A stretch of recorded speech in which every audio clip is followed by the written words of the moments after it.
You are listening to Radio Free Humanity, the Marxist-Humanist podcast. My name is Brendan Cooney. And I'm Andrew Kleiman. On today's episode, we welcome Steven Nadler and Lawrence Shapiro to talk about their book, When Bad Thinking Happens to Good People. From conspiracism to denialism, bad thinking is all around us today. And we'll be talking about the morality of thinking and how philosophy can help us deal with the problem of bad thinking. To hear more episodes of Radio Free Humanity, to read more about the issues discussed, or to join in the conversation, please visit Marxist-Humanist-Initiative.org. You can also make a donation to the podcast there on the website. And if you find yourself appreciating the podcast, please do not forget to subscribe, to like, to comment, and to write to us. We very much appreciate it. While our podcast is hosted by MHI, the views expressed by the co-hosts and guests of Radio Free Humanity are their own. They do not necessarily reflect the views and positions of MHI. In just a moment, we'll be talking with Steven Nadler and Lawrence Shapiro about bad thinking. But first, as we do in every episode, Andrew and I will take a few minutes to talk about some current events. Today is October 19th, and for this short segment, we're going to discuss the conflict between Israel and Hamas that everyone is talking about right now. We have a number of points of things we want to get across in this conversation. We can't really get super in-depth on all these points, but we felt it was important as an organization to have some statement, some kind of response to what's going on right now. Yeah, I think the most important thing that we've got to say is we condemn what Hamas has done. We condemn what Israel is doing in Gaza right now, the taking of civilian hostages, the collective punishment against Gazan Palestinian civilians. This is absolutely horrendous. The death toll is absolutely horrendous on both sides. Gaza and Israel together, you're talking about 11.5 million people. So multiply that by 30 before the United States, an equivalent. And we're talking about well over hundreds of thousands of dead and injured, and it's coming out, from both sides, which is basically to say that there is no distinction between civilians and the, Israeli government and military, or no distinction between Hamas and the Palestinian people. It's all horrible. I heard the president of Israel say that, it's not just Hamas and Islamic Jihad that are responsible, but the people of Gaza, because they could have risen up against Hamas.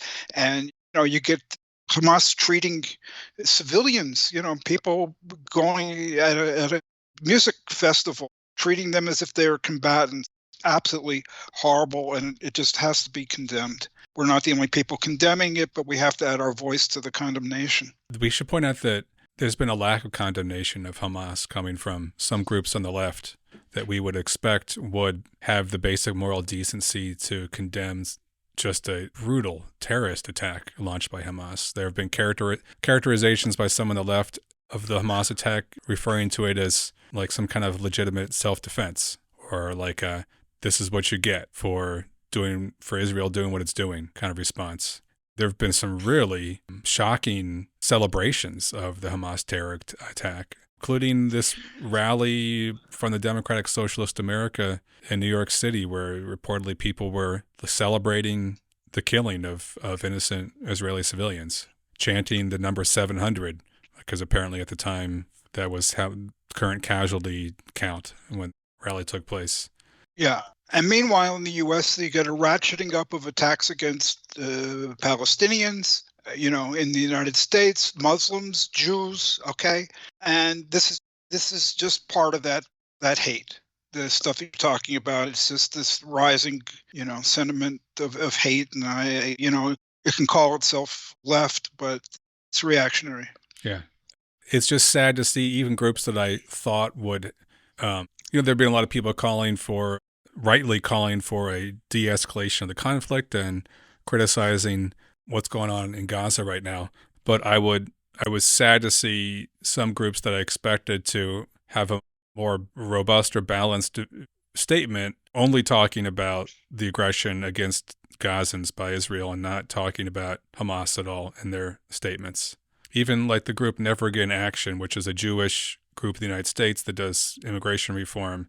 I was just reading their statement this morning. They're not an Israel-Palestine related group, but they're a Jewish group. They put out a statement, and it just talked about all the bad stuff Israel's doing. Didn't mention Hamas at all. And I was surprised, because I think a lot of people are wary to even get involved with these protests in support of the people of Gaza, because they're worried they're going to go to a protest and end up marching next to a bunch of anti-Semites who are cheering Hamas. And if you don't if you don't immediately put a statement out clearly at the beginning that you are condemning terrorism and violence against civilians on both sides, then you really don't have a moral leg to stand on, and a lot of people are just not going to show up to these events if they don't feel comfortable with the messaging. Anyway, second point we want to make is that Netanyahu is not Israel. The expansionism that Netanyahu is overseen and encouraged is not popular within Israel. Obviously, we had a whole podcast recently about all the massive protests against Netanyahu.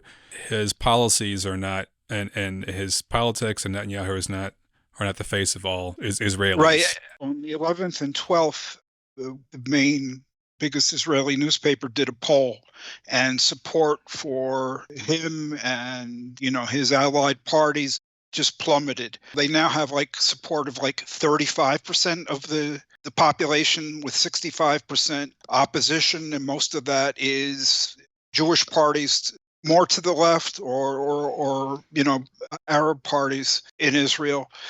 So no, a great deal of sentiment in Israel has been strongly against Netanyahu for a variety of reasons. One of which is he's made them very unsafe. Mm-hmm. And he's contributed to deaths of over 1,000 people in their country and so forth. Not to mention what he's doing to the people of Gaza. And people in his coalition, the politicians, are being yelled at by victims, family members of victims of the Hamas attack. There have been incidents where politicians have tried to go to the hospital to, get a photo op consoling victims of the attacks, and people scream at them and tell them they're not allowed to come in. And it's striking because here in the U.S., after 9/11, there was just a total rallying around the flag and a consolidation of support for George Bush. Giuliani became America's mayor, and it was very difficult to dissent against the Republican government, because people were there was a sense of needing to rally together as a country, which I found terrifying at the time. But here in Israel, it seems like when this attack first happened, I thought, oh, this is going to be good for Netanyahu. It's going to consolidate support around him. They'll have a wartime coalition and people will stop complaining. But it doesn't seem to be the case at all. It seems like it's actually public disfavor against Netanyahu has risen. Yeah, there's a lot of that. And I think what the difference is that it's kind of like the ties between the U.S. actions and 9/11, are either non-existent or tenuous. They're not direct. But a lot of people in Israel can see Netanyahu is done as directly contributing to this debacle. There was a very good piece in Vox by Zach Beecham on October 9 called Benjamin Netanyahu Failed Israel. And the points that he's making there, I think, are widely understood and shared in Israel. One is that to stay out of prison, he's beefed up, settlement on the West Bank. And so there's violence there. They moved the troops to the West Bank and away from Gaza. And secondly, his government has been playing footsie with Hamas for a very long time now. And that's part of a strategy to keep the Palestinians divided, and also to keep, anything good emerging in Gaza. So, they bear a lot of responsibility. And I think a lot of people in Israel understand this. And in addition just to the intelligence failures that are kind of unbelievable. So, things are not good for him. But the way the situation is, people are still in practice rallying around him, because what else are they going to do at this moment when the attacks from Hamas and Islamic Jihad are coming, and Hezbollah is shooting rockets from the north, and he's unpopular but in power. So, yeah. But I would recommend that people look at the Zach Beecham article to understand kind of the symbiotic relationship here between the Netanyahu government and Hamas. Speaking of Hamas, we also should say that Hamas is not Palestine, and that although Hamas has been in power since 2006 in the Gaza Strip, that doesn't mean that, as some have claimed, that all Palestinians in the Gaza Strip are responsible for the actions of Hamas. Vox had a piece recently that referred to a poll from this past summer where 44% of Gazan voters said they would choose Hamas if there were elections. They haven't been elections for a long time, since 2006. But it shows you how well Hamas represents the Palestinian people, right? Yeah, I mean, that's still a terrifying amount of people who would support Hamas, right?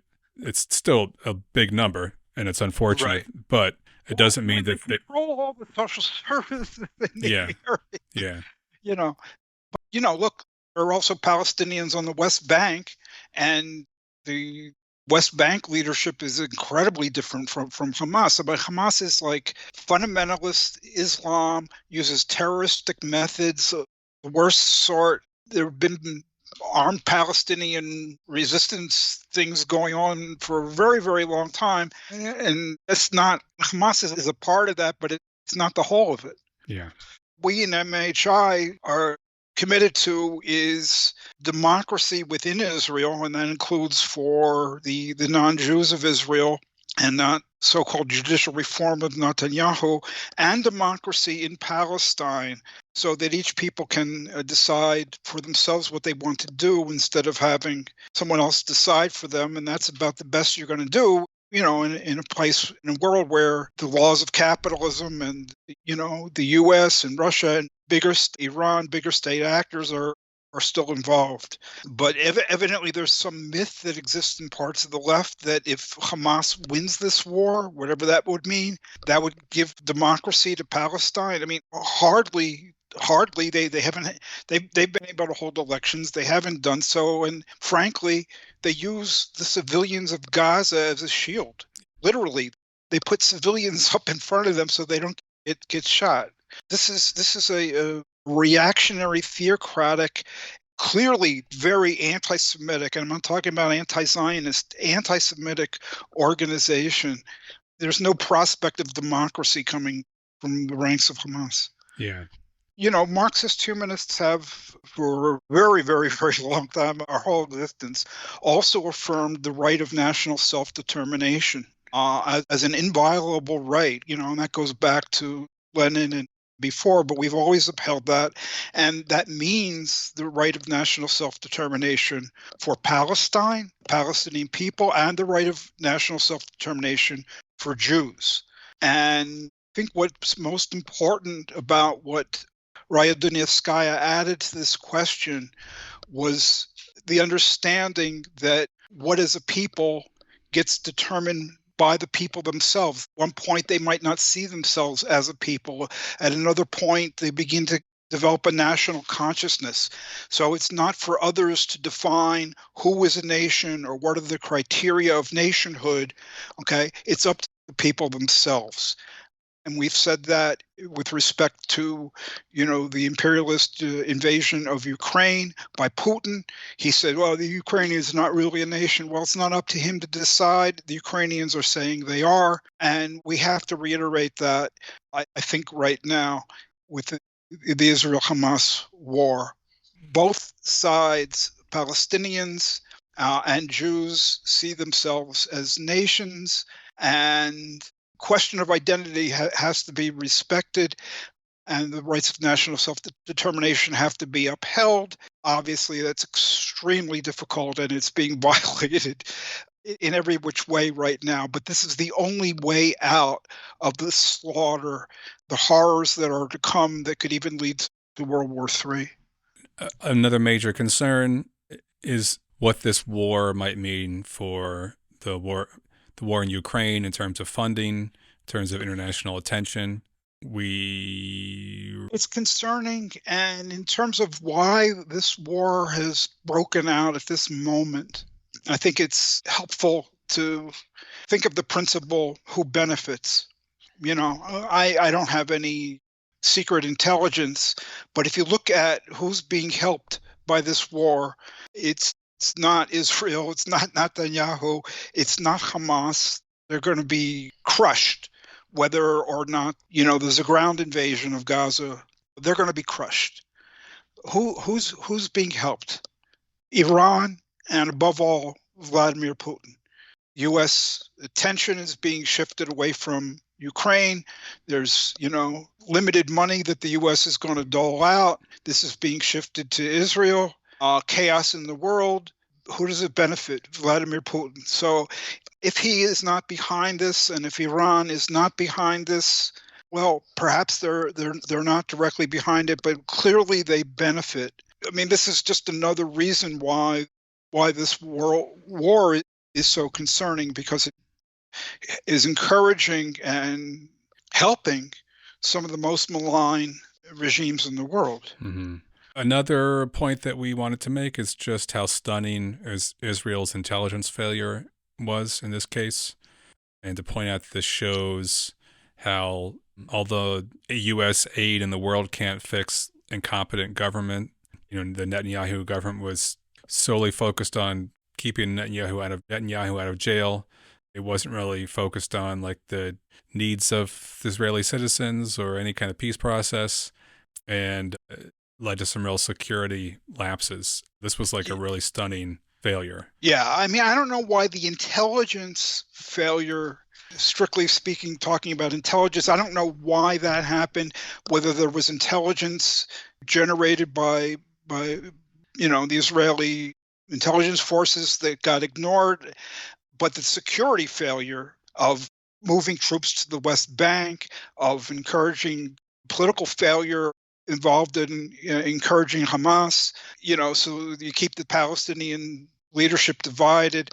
Those bigger failures are just mind-boggling as well. I mean, I think that the point is true that, you can have great intelligence, but you can't know the future. And security, the overall security and political failures involved here, I think are going to have reverberations within Israel for a very long time to come. One principle that, as Marxist-Humanists, we often talk about is looking for opposition we can support within each country, rather than seeing countries as monolithic in their composition, to look for points of resistance within both Israel and Palestine. And so one of the points we wanted to make is just encouraging that sort of thinking on the left, rather than seeing this conflict as some sort of eternal conflict between two monolithic sides, realizing that within each country there are rulers and oppressed, there are exploited and those who are exploiting, and there are oppositions within each country working for some kind of resolution other than bloodshed. Right, and it's easier to see, in Israel, especially now, when there's such widespread and vocal opposition to Netanyahu. But as you mentioned, there has been this movement to defend democracy, defend the judicial system, and that doesn't have anything directly to do with the Palestinian situation, but among the Israeli left, both Zionist, non-Zionist, anti-Zionist, it's not a monolithic country. There are people holding out at least the prospect, the hope, something other than continued bloodshed. And there is some of that, on the Palestinian side as well, not within Hamas, but even the Palestinian leadership is not monolithic. And I've read at least one person related to the Palestinian leadership saying we need to rethink about the possibility of a binational state, which is something like the left wing of Zionism upheld as a possibility prior to 1948, and like Peter Beinart in the U.S. is, a Jew, has been talking about that. Also among, Palestinians, there is, I'm not saying how widespread it is, that I don't know, but there is some openness to the idea of having a state that would recognize the national right of self-determination of both peoples. Finally, we should just say that there's a real danger of this conflict escalating to a wider regional conflict or even World War III. Without the right kind of diplomatic moves, things could really get hairy. Yeah, I mean, things can always go wrong. And I don't think that Iran wants to enter into the war. I don't think Hezbollah wants to enter into the war right now. But things can happen. And, there's such outrage and anger on the streets, in Turkey, in Lebanon, and everywhere.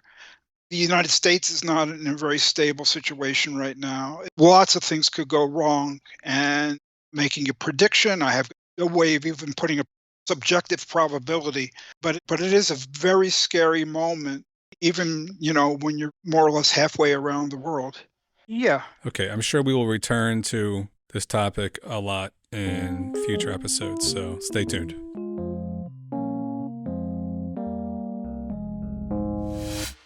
We're very pleased to welcome today the authors of 2021 book, When Bad Thinking Happens to Good People. It's Steven Nadler and Lawrence Shapiro are the co-authors, and both of them are with us on Radio for Humanity today. Steven Nadler is Vilas Research Professor and the William H. Hay II Professor of Philosophy at the University of Wisconsin-Madison. His books include Think Least of Death, Spinoza on How to Live and How to Die. And Lawrence Shapiro is the Berend Ench Professor of Philosophy, also at the University of Wisconsin-Madison. And his books include The Miracle Myth, which I'm reading right now. Subtitle is Why Belief in the Resurrection and the Supernatural is Unjustified. So welcome to both of you. Thanks for having us. And so the book is When Bad Thinking Happens to Good People. You guys are both professional philosophers who generally write about topics that are different from the topic of this book, though related. So I assume that the audience for your writing is generally other philosophers, scholars of Jewish thought, but this book is on bad thinking and it's written for a general audience, and the writing is very accessible and quite lucid. So what were your motivations behind writing this particular book? Like, who was the audience, and what were you intending to do with it?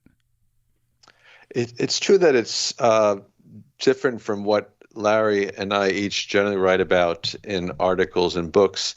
At the same time, it comes out of what we do every day in the classroom, which is discuss with undergraduates and graduate students what philosophy is, what good thinking is, what bad thinking is, and how to recognize it. And so I think the book is a sort of a natural extension of our lives as philosophy teachers. And we tried to incorporate into the book many of the lessons that we also hope to get across to our students, successfully or not. As to why we wrote this particular book in this way at this time, I think the recent American history speaks for itself. There's always been bad thinking. There's always been people who adopt conspiracy theories or are given to ridiculous beliefs that they take on without any justification. But with the increasing power of social media, the expansion of television sources of news beyond the networks, and the general lack of trust in certain sources, and despite the wealth of media sources, the general compartmentalization of where people get their information from, I think we're in a particularly crucial moment in American history, American political history, social history, and economic history.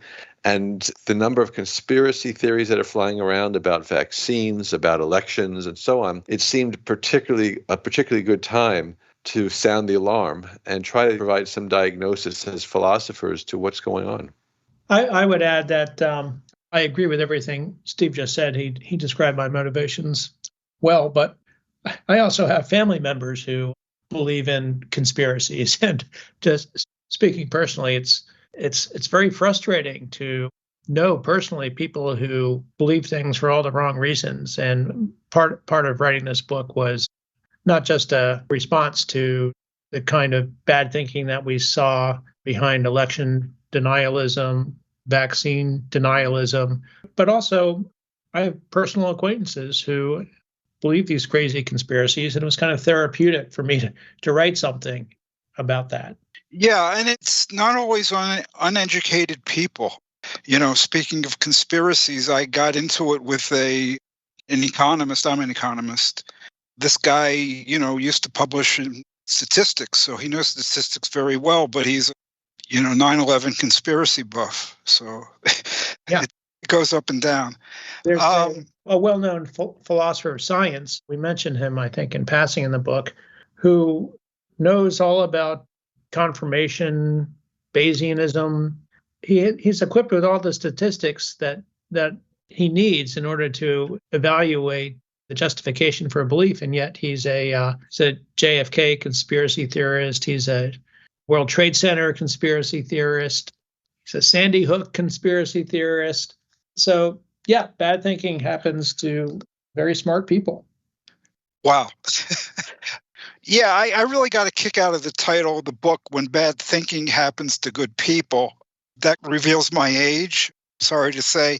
I don't think younger people are likely to get the pun in the title. So could you explain the title a bit? Both the pun and, more importantly, you say when bad thinking happens to good people. But you argue in the book that people who engage in bad thinking regarding who won the 2020 election, the origins of COVID, birtherism, and a lot of other things, they're often doing something that isn't just logically wrong, but morally wrong. So in what sense are they good people? Well, the title comes from an old philosophical problem that goes all the way back to antiquity. Why do bad things happen to good people? Why do good things happen to bad people? And it's the motivation for a problem in philosophical theology. How do we justify the existence of imperfections and sin and suffering in a world created by all-wise, all-knowing, all-perfect, all-powerful God? I think part of the reference to good people in the title, and maybe Larry would agree with me on this, is we're being a little generous there because a lot of the bad thinking occurs in bad people. But I would also say that just because somebody falls into bad thinking and because of that bad thinking ends up doing bad things doesn't make them a bad person. So we want to distinguish the action from the agent. And we hopefully, maybe we're being a bit optimistic, we hope that even people who do bad things, morally wrong things because of their bad thinking, still perhaps have the best of intentions. Of course, the title is also a play on Harold Kushner's book, When Bad Things Happen to Good People, which was published in the early 80s. Kushner, I don't know if he's still alive, actually. He was a conservative rabbi and interested in problem of evil and things like that. And I think that was, in part, an inspiration for our title. And I do want to second what Steve was saying about the kind of people we're judging to be good. Certainly, there are a lot of bad people thinking poorly as well, but quite a few people who are good people. They have other people's interests at heart. They try to do the right thing, and they've just been misled by the kinds of things they're seeing on the internet or reading in social media. And I think these people would really be concerned to discover that they'd been duped this way. What's your case for why bad thinking is often morally wrong? And how does that get into this question of referring to people who have bad thinking as good people? The case for why bad thinking is morally wrong depends on a connection between thought and action. Oftentimes, bad thinking might not be harmful at all. In fact, it might even be beneficial. We can imagine situations where believing something without sufficient evidence is actually good for you in some sort of way. If I've been given a terrible diagnosis by my oncologist, it might be beneficial for me to ignore the evidence, ignore what he's telling me, and believe that the cancer is not going to metastasize. It's not going to kill me. My life, what's left of it, could be much richer if I believe on poor grounds that I'll continue to survive. So we have in mind those people whose bad thinking leads them to unjustified beliefs that in turn lead to harmful behavior. So examples are easy to come by. We've mentioned this before, but the more people who believe that vaccines are are harmful, the fewer people will end up taking vaccines, and the harder it'll be to eliminate disease from our population. People who deny that Biden was elected fairly are threatening the integrity of our democracy. So we have cases of bad thinking that are harmless or maybe even helpful, but when bad thinking gets put to actions that cause harm, that's the kind of thinking that we're concerned with. I think this is also an additionally interesting philosophical question as to whether their thoughts can themselves be morally wrong.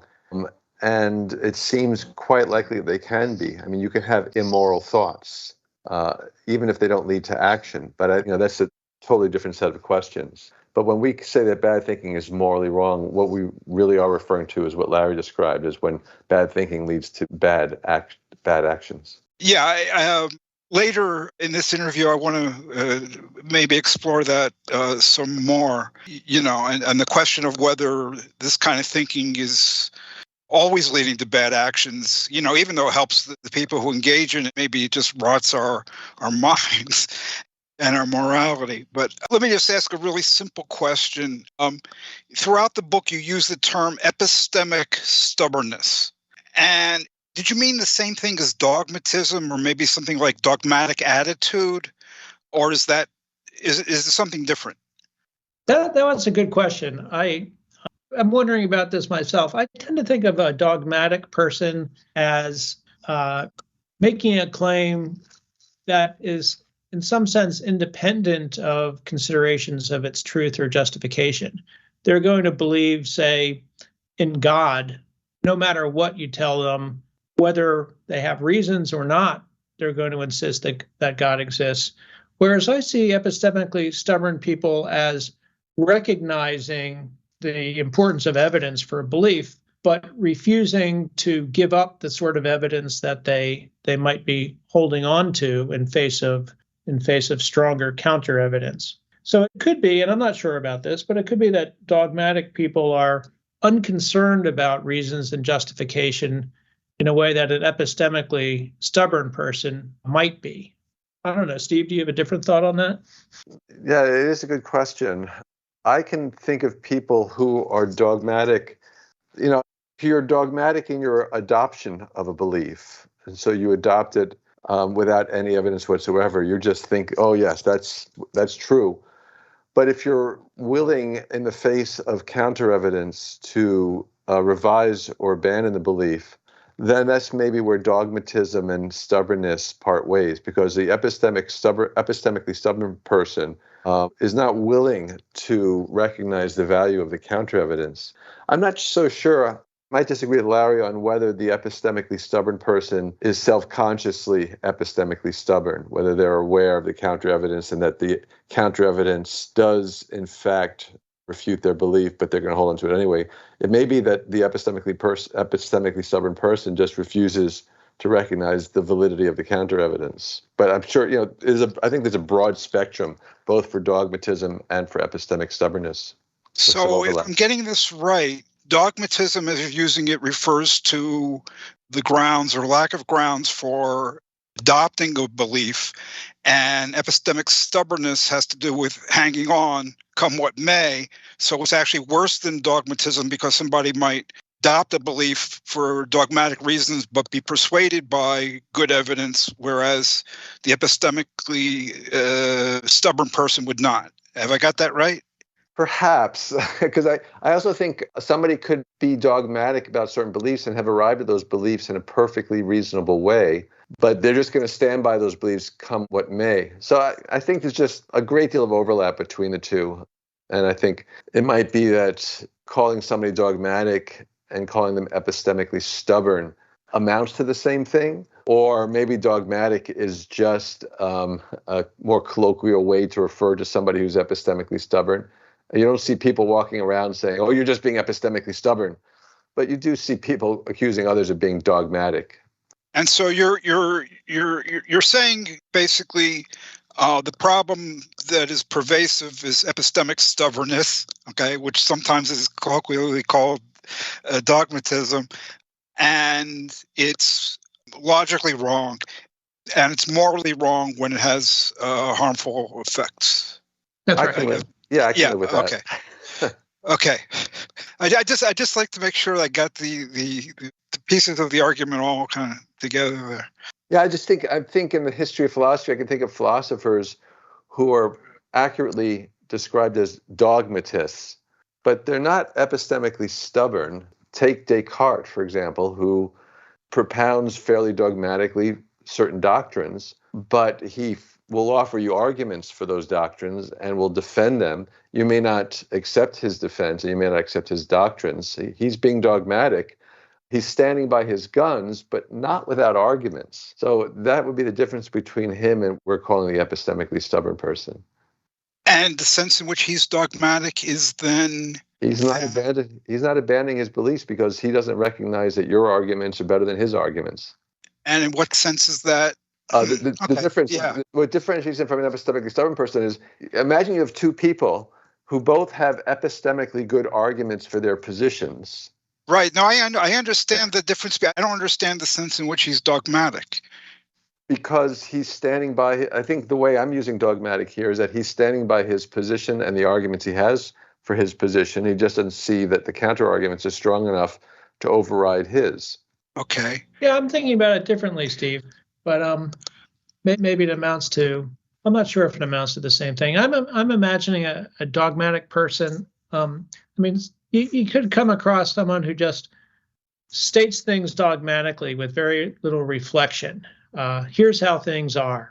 This is what you need to do, or this is the right position to hold, and doesn't attempt to offer justifications for these claims. Whereas I see the epistemically stubborn person as offering justifications for claims. That's the kind of epistemic aspect of their stubbornness, but refusing to consider contrary evidence or fallacies in their reasoning.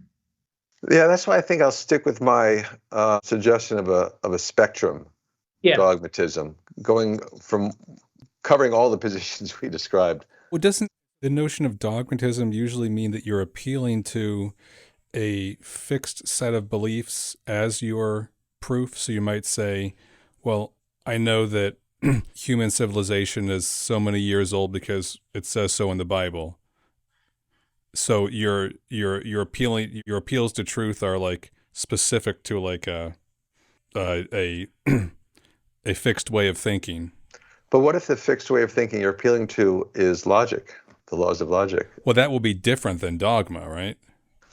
That's well, the principles might be different. Well, I don't know. Are the basic axioms of logic? And I don't think we need to really distinguish here between dogmatism and epistemic stubbornness. If they're both on a spectrum and there's overlap. Well, I have one other follow-up about the moral question about talking about bad thinking is morally wrong. There's a fair amount of conversation around the problem of Trumpism, conspiracism, etc. in this country. A fair amount of the conversation that says that the problem is that the problem will be maybe solved if we try to understand these people better, and that criticizing them is part of the problem because it's just repeating the sort of elitism that they are responding to. You guys don't seem to be swayed by that type of thinking around these problems. Why is that? We don't.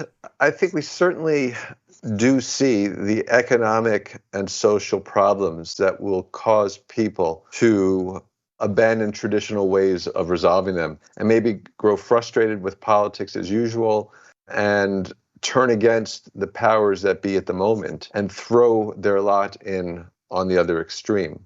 The problem that we see, though, what really strikes me as bad thinking is not the anger and the resentment and the lost hopes of a large segment of the American population. I mean, the system is not working for a hell of a lot of people. The problem is why think that Trump is the right person or even a person who's interested in doing anything about your problems? The resentment and the anger on the one hand, I think, are fully justified and should be directed at the system. But why buy the solution, the alleged solutions, the rhetoric of this demagogue who is a proven liar, and that's the least of his moral shortcomings? That's where I think the bad thinking really comes in. Larry, did you want to expand on that rant? Thought that in the book maybe we didn't succeed, but we tried not to be snarky or discourteous. We don't want to alienate an audience of people who we regard as bad thinkers, people who we would probably not want to hang out with, because that kind of response to these people will just perpetuate the kind of polarization we find today. So Larry, you want to tell them what the original title of the book was going to be? What was it? When bad thing? When? No, it was on American stupidity. Oh, yeah. We didn't think that would be a very effective title, and our editor agreed. I actually think it's really important, even though people might take offense, to say that certain kinds of thinking are morally wrong. I think W.K. Clifford, way back when, made this argument. Decade or two ago, in particular, Richard Dawkins came back and resuscitated this. There's a very widespread feeling that it's noble, somehow makes you morally superior, even to hold things, to hold beliefs without sufficient justification. That's faith, and I'm a moral, committed person because I hold things on the basis of faith, even though the evidence doesn't seem to go, along with it. And, Clifford said, what Dawkins said is, no, this is not a noble way of being. It's a very harmful, socially harmful. It hurts the way we live. It hurts other people. This is not a good way to be. And so I think that because this is not generally recognized and accepted, it has to be said and it has to be argued for, even though certain people might take offense. I don't see any other way, frankly. I'm not sure. I mean, I agree with you that holding things on basis of faith alone could land you in trouble. I think there are a lot of occasions. I mentioned one where I might sort of believe on faith that my oncologist is incorrect in his diagnosis or in her diagnosis. But what we want to avoid are those beliefs that lead to the kind of toxic behavior that is harming our society today. And I agree with you that you need to call out people when they're forming beliefs, making judgments on insufficient evidence. But there's a lot of literature in psychology and sociology that shows that calling someone an idiot is not going to be helpful at all.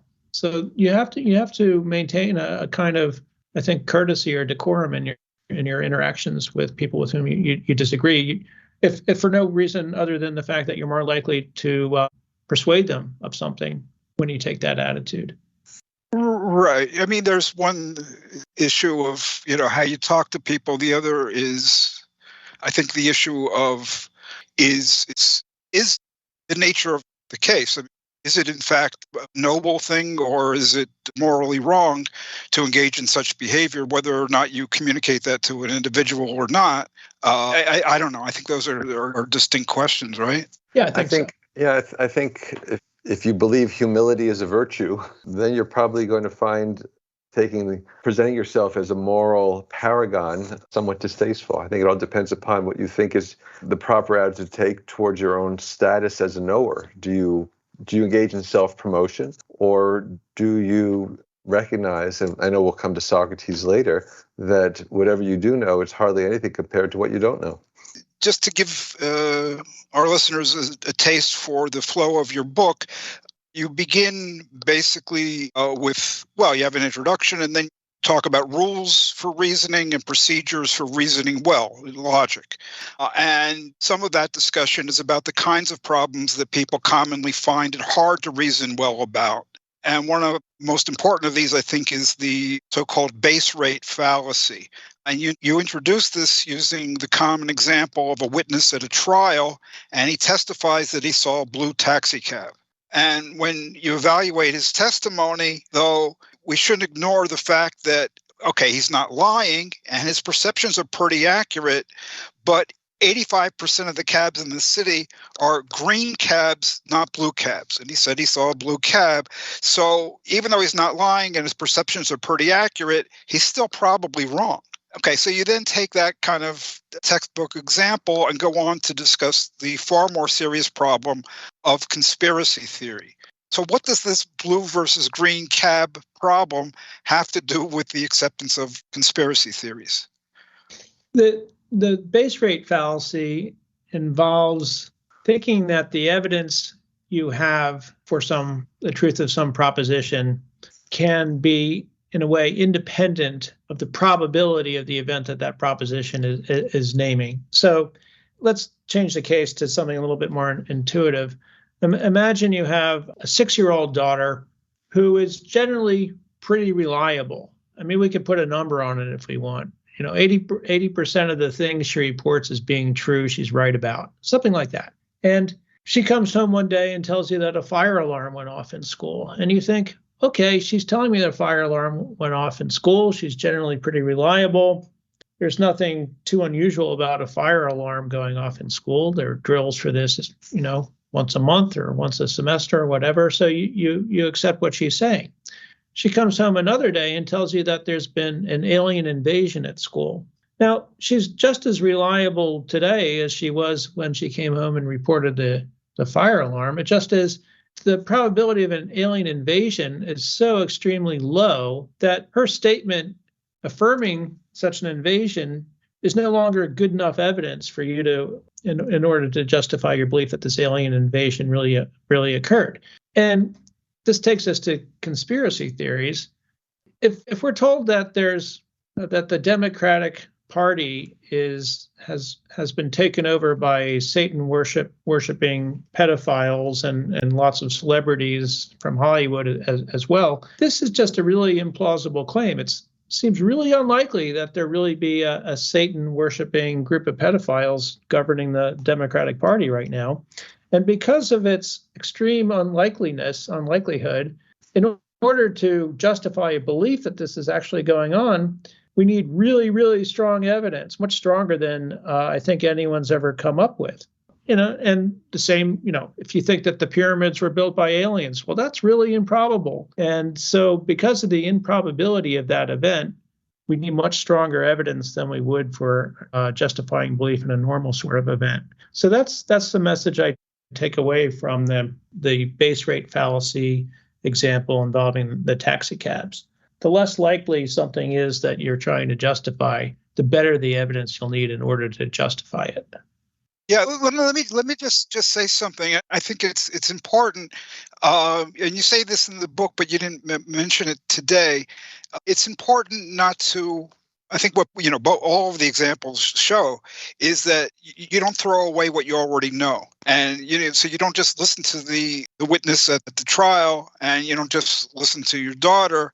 You don't forget about what you know. That's right. So right, you want to, when seeking to justify a belief, you want to take on board all evidence relevant to that belief. So, in saying that an alien invasion is unlikely, that depends on what I know. I know that chances are aliens have never visited Earth, and chances are little girls will get confused or imagine things or lie. And taking all this on board, we have more reason to doubt the testimony of this girl when reporting an alien invasion than we do when she's reporting a fire alarm. And likewise, we have more reason to doubt the testimony of someone who is claiming that the Democratic Party has been taken over by Satan-worshiping pedophiles than we do if the same person testified to it raining in Seattle. I like your example of the 6-year-old in the school, because this sounds like the conversation I have with my kids all the time when they come home from school and they say, someone told me this, and so I think it's true. And I have to say to them, well, let's actually think about that. How likely is X to have actually been the case. You believe it because some kids at school said it? Does that mean let's actually think through this whole scenario? It also reminds me of, we had a conversation a long time ago on this podcast with Keith Kahn Harris, who wrote a book about denialism. And he said, one of the best ways of combating denialists is to say, look, let's actually imagine that what you say is true. For instance, that the Holocaust was faked. Imagine how complex that conspiracy would have to be. Imagine the enormous scale of this conspiracy, that you like took millions of Jews and like hid them somewhere and faked all the stuff, and no one ever talked about it. And you somehow were able to cover up this enormous conspiracy of faking a Holocaust. That would like be a claim about the things that humans could coordinate and achieve in secret on a mass scale that defies any like baseline understanding of what humans are capable of. Yes, that's exactly the strategy that I think you need to keep in the front of your mind when you face one of these incredible sounding claims. Yeah, that the Democrats could be secretly worshiping Satan and having a pedophile ring. That would be an incredible thing for them to have pulled off with no evidence and never being caught. In a pizza restaurant, for no less. In a pizza restaurant. It would just be so impressive and like defy all of our understanding of what humans are capable of keeping secret and coordinating. Yeah, when Robert F. Kennedy said that Junior. COVID was sparing Ashkenazi Jews, I thought, why didn't someone tell me that? I'm an Ashkenazi Jew and I had COVID. Yeah. I didn't get the memo, I guess. They should have gone to synagogue, Larry. Yeah, I guess that's right. Yeah. So only some of your book is about logic and the problems involved in reasoning. There's a lot more. Above all, you talk about Socrates, who you call the hero of the book. What does Socrates have to do with what you call our epistemological crisis today? He has everything to do with it, not because he's the source of it, but because his mission in life in late 5th, early 4th century Athens was to resolve the epistemological crisis affecting Athenian democracy, which was essentially people holding beliefs that they couldn't adequately defend, and then using those beliefs to pursue courses of action which he felt would be unjustified and immoral. I mean, one of the earliest dialogues of Plato has Socrates meeting his old friend Euthyphro, and Euthyphro is going off to court to prosecute his father for murder because his father let somebody die. And Socrates says, well, Euthyphro, you must think this is the pious thing to do, so tell me what is piety. And Euthyphro cannot defend his understanding of piety. The point of the dialogue is not whether it's right or wrong to prosecute your father for murder, but rather whether it's right or wrong, morally acceptable to pursue a course of action without really knowing the moral character of what you're doing. And you can't really know the moral character of what you're doing unless you know something about morality, about ethics. And so Socrates' quest, of what he calls his quest for wisdom, is essentially a quest to see what people think they know and what don't they really know, and try to enlighten them and maybe try to even instill some kind of epistemological humility in them, and get them to recognize that you can't claim to know something unless you've investigated it deeply and you can defend your answers. And that's exactly the opposite of epistemic stubbornness. These are people who are willing to entertain that they might be wrong. Yeah, I thought the discussion of Socrates was very enlightening and one of the most, for me, helpful parts of the book.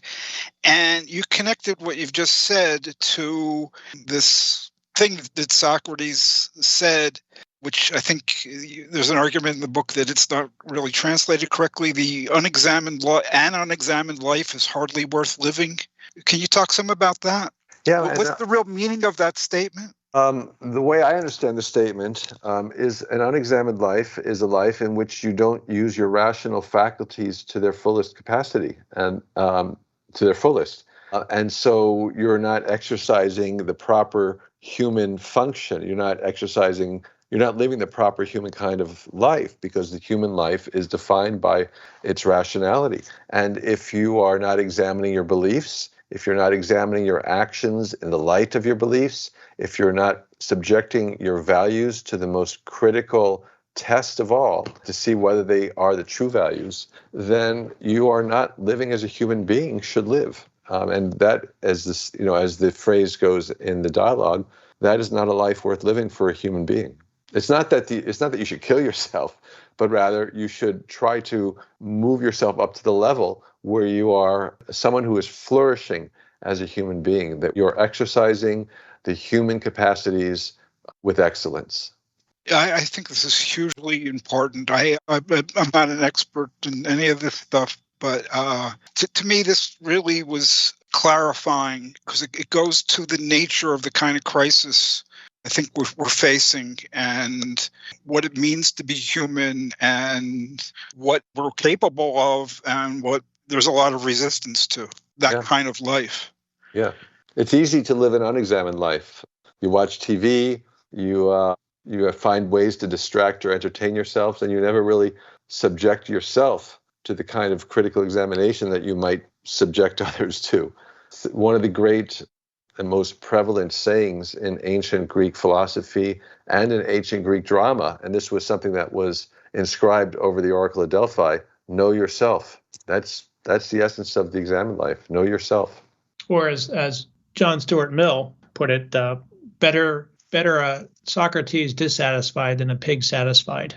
Right. Yeah, and that kind of sounds easy to people, and it goes off their backs because they think they know themselves and they think they know a lot of things, and that kind of goes to Socrates' whole enterprise of saying, look, I'm not making claims that I know, but I know that you don't know either. So, like, you got to take this seriously, and they didn't want to take it seriously. So they said, drink some hemlock or something like that, right? Yeah, it didn't end well for Socrates, but as he said, I could have escaped from prison, but where else would I go where they would allow me to do what I do, which is to do philosophy? He would rather die than not be able to engage in philosophical inquiry and lead an examined life. Hey, we're going to return to this conversation in just a moment, but first, as we do in every episode, we're going to take just a few minutes to hear from Anne Jacquard, Organizational Secretary of Marxist-Humanist Initiative, the organization which sponsors this podcast.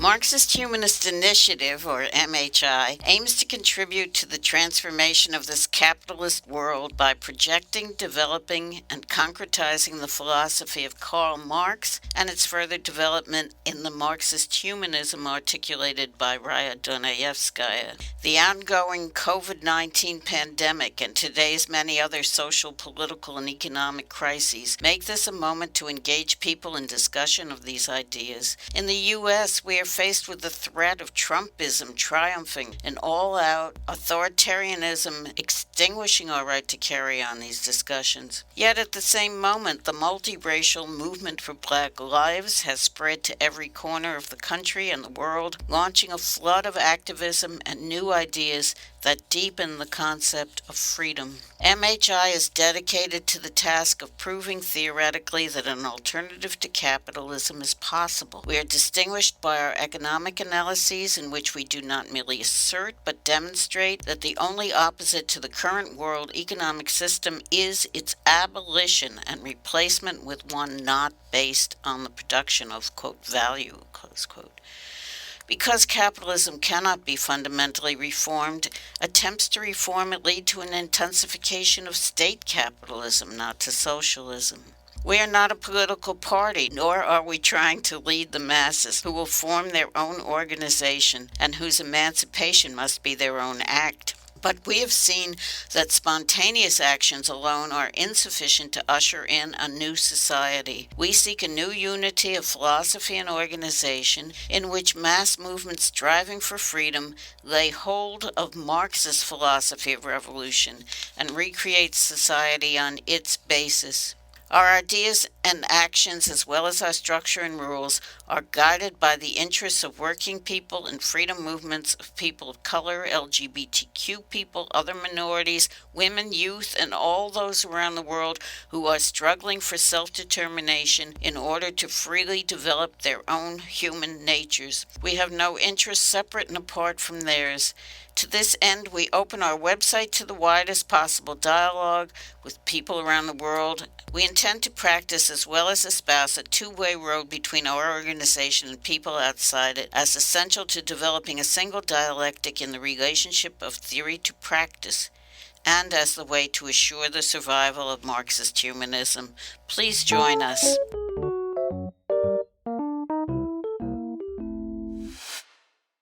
So most of the book deals with belief in the sense of judging whether a proposition is true or false.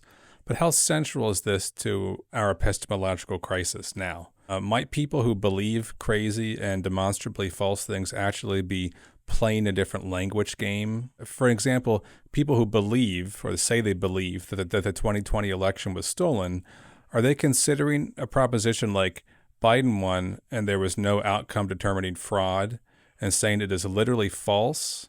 Dan Sperber, a French anthropologist, has argued for a long time that many beliefs don't fit the standard philosophical model. They are only semi-propositional. And Amanda Marcotte of Salon and others, and we've discussed Marcotte's opinion on this on the podcast before, think that election denialism is frequently expressive and performative. People aren't judging the truth value of a proposition, but they're owning the libs, or they're like lining up on the right side of where they think they're supposed to line up. They're like repeating the party line of their tribe. They're not lying. They're bullshitting in Frankfurt's sense. Right. Where Frankfurt's sense of bullshit is, it's not that you're trying to hide the truth; it's you don't care about the truth. You don't care whether what you're saying is true or false. And there's no question that a lot of the election denialism is of that nature. It's cynical, and I think that's the really pernicious thing. It's not the people who fall for the claims of stolen elections. They are, of course, the people who we're most worried about because they're in much greater numbers. And when you see these interviews with people at Trump rallies who believe that, for example, I'm no fan of Kevin McCarthy, but you see them saying Kevin McCarthy is a traitor, he should be executed. And they really believe that. That's scary. What's more pernicious are the cynics who engage in what you're calling expressive and performative language. They're not judging the truth value of the proposition the election was stolen, but they're just using this as a slogan. Maybe they do, or maybe they don't realize the fire they're playing with, and that people are going to believe this, and that's going to lead to things like January 6th. I think there's two camps here. The people who are performing denialism, they don't really think the election was stolen, but they think they can make political hay out of it. But then there's the great mass of people who naively accept what they hear on Fox News as true, and then they go out and commit heinous acts. Yeah, I agree with what Steve is saying. I think it's risky to describe as kind of a uniform group the people that we're labeling as bad thinkers. We do have the people who don't care at all about whatever evidence the forensic examinations of elections might turn up. For them, all they care about is having Trump back in office. But then there are other people, and I'm thinking about people in my family who are anti-vaxx and hold other sorts of beliefs like that. And these are people who spend a lot of time on the internet doing research. It's all committing confirmation bias. They're just looking for the research that supports their own beliefs, but they're sensitive to evidence.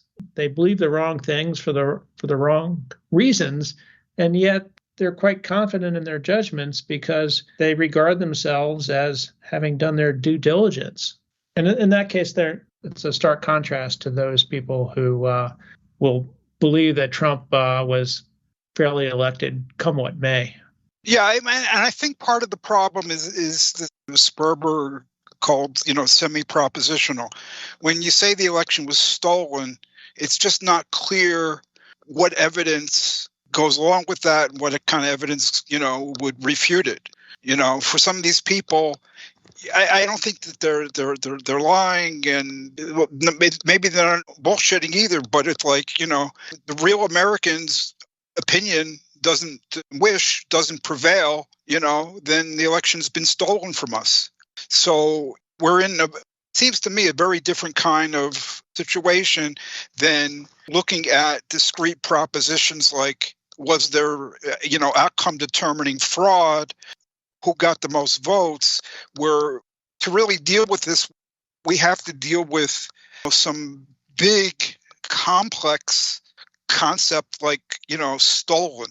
And, and what does that really mean to these people? So I'm kind of unsure about the role of logic in dealing with matters like that. Yeah, I think it's always helpful when approaching someone who holds a view that you disagree with to ask that person at the start of the conversation, what sort of evidence would convince you that you're wrong about this? And if they don't have any answer, it's pointless to continue your conversation with this person. But I think if they don't have an answer, it would take a lot of self-deception to think that their position was still worth defending. Because to defend something, you have to defend it against contrary reasons. And if there are no contrary reasons, there's no sense to be made of defending something. I'm famous or infamous in some circles for asking exactly that question again and again and again. Yeah, it's a good question. Yeah, I think it's a good really strategy. Good question. Yeah. Yeah, a good strategy for dealing with such people is simply to ask, why do you believe that? Let them constantly make their pronouncements. I find myself doing this often at dinner tables. I don't have the kinds of problems within my family Larry's having with conspiracy theorists. But every once in a while, you run upon somebody who spouts something crazy, and you say, well, why do you believe that? And my hope is not to get them to actually give me a meaningful answer, but at least to get them to ask themselves, on what basis have I adopted this belief? Why do I think this? I'd like to return to this issue of morality and what's called evidentialism in particular. In your book, you quote W.K. Clifford's statement of what's typically called the strong evidentialist position. This was about 150 years ago he wrote this. And he said it is wrong, he meant ethically wrong, always, everywhere, and for anyone to believe anything upon insufficient evidence. And you quote that, but you argue for a weaker version of evidentialism that you say is more reasonable, that bad thinking is ethically wrong only when, quote, the beliefs it tolerates cause harm. But Clifford's view, why he said it's always wrong, is that it always causes harm. And what I'm trying to get my head around is it seems to me that your book's conclusion implicitly concurs with Clifford and restates his own argument as to why it always causes harm. You're right. It is like a virus, this, bad thinking. It infects all strata of society in domains both public and private. It attacks all of us, and it harms our material lives as well. It leads to thoughtless behavior and immoral actions. So that seems to be a restatement of Clifford's argument as far as I can see it. What am I not seeing here? I would say that take this not as an absolute universal claim, but as a generalization. I can think of some very important instances, and just to use American history. To me, the belief in a providential God is an unjustified belief. We can even call it bad thinking because there's no evidence to support it, and there's plenty of reasons for not believing it. But one of my personal heroes is Dorothy Day, a devout Catholic who led, as far as I can tell, a morally exemplary life, especially later in her life. And I think of all the good works that are done by people who are motivated by a deep religious faith. You can also come up with other examples of people who engage in morally praiseworthy behavior, either without thinking about what they're doing or because they have some superstitious beliefs. So I wouldn't want to commit ourselves to the claim that bad thinking always and necessarily leads to bad behavior. But I do think, and I think it's part of our claim in this book, that generally it's not good for society when bad thinking takes over the important decisions people make in their personal lives, in their politics, and in other domains.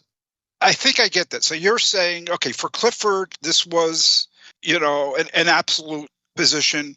But for you, when you stated it in the conclusion, it's a generalization that admits of exceptions, like Dorothy Day of the Catholic worker, if I'm mistaken. Exactly.